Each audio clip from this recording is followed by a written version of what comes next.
24 जून से 18वीं लोकसभा का पहला संसद सत्र शुरू हो गया। लोकसभा चुनाव 2024 में जीत हासिल करने के बाद कई सांसद पहली बार लोकसभा पहुंचे। इस संसद सत्र की खास बात यह है कि 10 साल बाद विपक्ष संसद में मजबूत नजर आया है।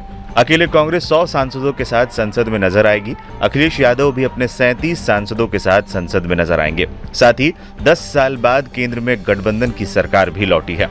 शपथ ग्रहण के बाद सभी सदन के आधिकारिक सदस्य हो जाएंगे।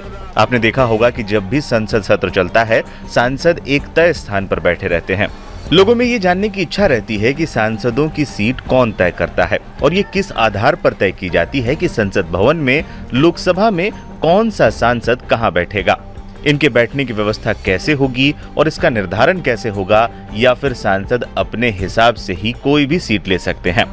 संसद में कौन कहां बैठता है, आपको बता दें, संसद में किसी भी सांसद के बैठने की सीट उसकी पार्टी की संख्या के आधार पर तय होती है। उसकी पार्टी के कितने ज्यादा सांसद होते हैं, उसके हिसाब से सांसदों को सीट दी जाती है। संसद में बैठने के लिए कई ब्लॉक्स होते हैं और पार्टी के सदस्यों की संख्या के आधार पर उनके ब्लॉक्स तय होते हैं। अगर किसी पार्टी के 5 से ज्यादा सांसद हैं तो उनके लिए अलग व्यवस्था होती है। जिन सांसदों के 5 से कम सांसद होते हैं उनकी अलग व्यवस्था होती है। इसके बाद निर्दलीय सांसदों को जगह दी जाती है।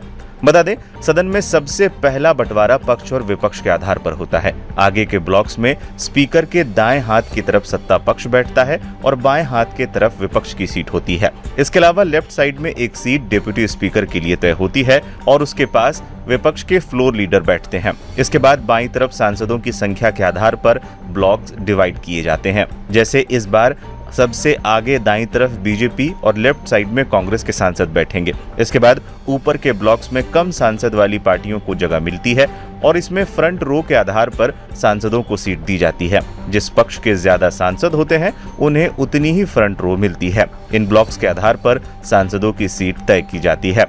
कौन करता है डिसाइड?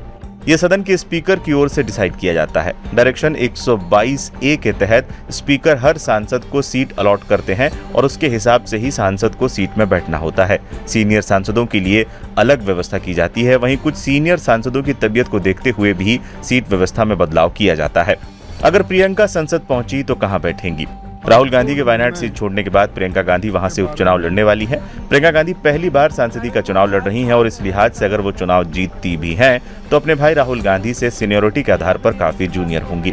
इससे माना जा रहा है कि संसद पहुंचने के बाद सदन में प्रियंका कांग्रेस सांसदों की सीटिंग अरेंजमेंट में काफी पीछे बैठेंगी। इस सत्र में क्या क्या होगा? संसद सत्र के पहले दिन यानी कि 24 जून को 280 नवनिर्वाचित सांसद शपथ लेंगे। दूसरे दिन यानी कि 25 जून को 264 नवनिर्वाचित सांसद शपथ लेंगे। इसके बाद 26 जून को लोकसभा स्पीकर का चुनाव होगा। राष्ट्रपति द्रौपदी मुर्मू 27 जून को दोनों सदनों की संयुक्त बैठक को संबोधित करेंगी। 28 जून को सरकार राष्ट्रपति के अभिभाषण पर चर्चा होगी।